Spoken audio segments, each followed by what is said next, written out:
Problem یہاں پر یہ ہے کہ ہلمند نے غگ کیوں کی؟ صرف اس وجہ سے کہ کسی طریقے سے جرگہ بٹھایا جائے، جس کو ہم پنچایت بھی بولتے ہیں، وہ بٹھائے جائے اور حاجی مرجان کا پردہ فاش کیا جائے کہ اسی نے ہی ہلمند کے سگے باپ کا قتل کروایا تھا اس کی ماں سے شادی کرنے کے لیے۔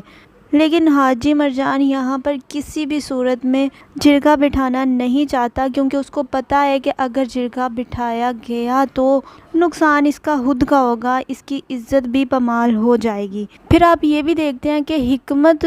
اپنے باپ کے بھی اگینسٹ ہو رہا ہے اور وہ اپنی ماں کو یہ بول رہا ہے کہ مٹھائی بانٹو کیونکہ اگلے جمعے میرا اور گلمینہ کا نکاح ہے۔ پھر آپ یہ بھی دیکھتے ہیں کہ شہرزاد جو ہے وہ حکمت سے پوچھتی ہے کہ تمہارے دماغ میں کیا چل رہا ہے، کہیں تم ہلمند کا قتل تو نہیں کرنے والے؟ تو وہ بولتا ہے کہ جی بالکل، اگر میرے اور گلمینہ کے درمیان کوئی بھی آیا تو میں اس کو مار دوں گا۔ پھر آپ یہ بھی دیکھتے ہیں کہ شالنی مستان سنگھ کو کہتی ہے کہ اب تم بوڑھے ہو رہے ہو، تو اس کے دماغ میں ایک آئیڈیا آتا ہے، وہ اپنی داڑھی کو کلف لگاتا ہے، مطلب کالا رنگ جو ہے وہ لگا لیتا ہے اور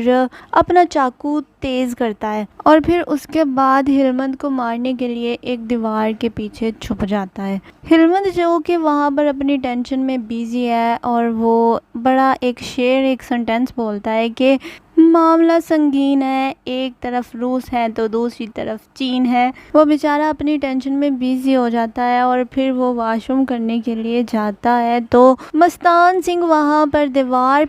پھلانگتا ہے اور پھلانگ کر اس کے پیٹ میں چاقو گھسیڑ دیتا ہے، اس کو مارنے کی فل اینڈ فائنلی کوشش کرتا ہے۔ ہلمند وہاں پر بہت ہی بری کنڈیشن میں نیچے گر جاتا ہے اور پھر اس کے ساتھی جو اس کے فرینڈز ہیں وہ اس کو لے کر ہاسپٹل جاتے ہیں اور اس کا ٹریٹمنٹ سٹارٹ کرواتے ہیں۔ پھر دوسری طرف آپ یہ بھی دیکھیں گے کہ شہزاد کو اور ہلمند کے فرینڈز کو یہ شک ہوتا ہے کہ کہیں حکمت نے اس کا قتل تو نہیں کرنے کی کوشش کی، وہ اس کے پیچھے پڑ جاتے ہیں۔ اب میں آپ کو یہاں پر ایک بات صاف بتا دوں کہ اس ڈرامے میں حکمت کا قتل کنفرم ہے کہ ہوگا، وہ چاہے ابھی ہو یا پھر کچھ ایپیسوڈز کے بعد ہو، لیکن کنفرم ہے کہ اس کا قتل ہونے والا ہے۔ اور حکمت کا قتل اس ڈرامے میں بہت زیادہ ٹینشن کریٹ کرنے والا ہے، لوگوں کو، شہزاد کو اور اس کے علاوہ اس کے فرینڈز کو، ہلمند کے فرینڈز کو یہ شک ہوگا کہ حکمت نے یہاں پر قتل کیا اور پھر بیٹھے گی جرگہ میں پھر حکمت کو بہت بری سزا سنائی جائے گی، ہو سکتا ہے کہ سزائے موت بھی سنائی جائے اور اس کا قتل کر دیا جائے۔ پھر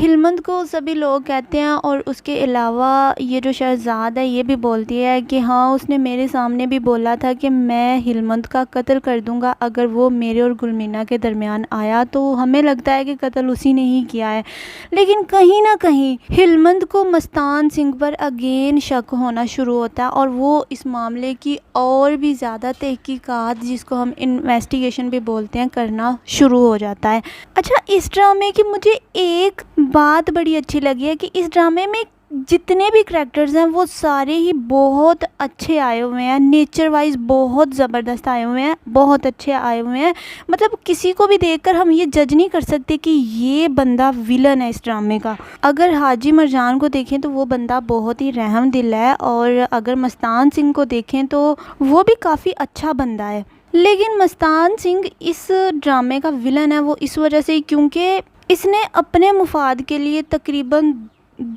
ایک قتل کیا ہے، دوسرا قتل اس نے کروایا ہے اور تیسرا قتل یہ کرنے والا تھا۔ مطلب پہلا قتل جو ہلمند کے باپ کا، دوسرا قتل اس کی وجہ سے ہوا حکمت کا، تیسرا قتل اس نے خود کرنے کی کوشش کی اور وہ ہے ہلمند کا۔ تو آج کی ویڈیو میں جسٹ اتنا ہی، ملتے ہیں ایک نئی ویڈیو میں، تب تک دیجیے ہمیں اجازت، اللہ حافظ۔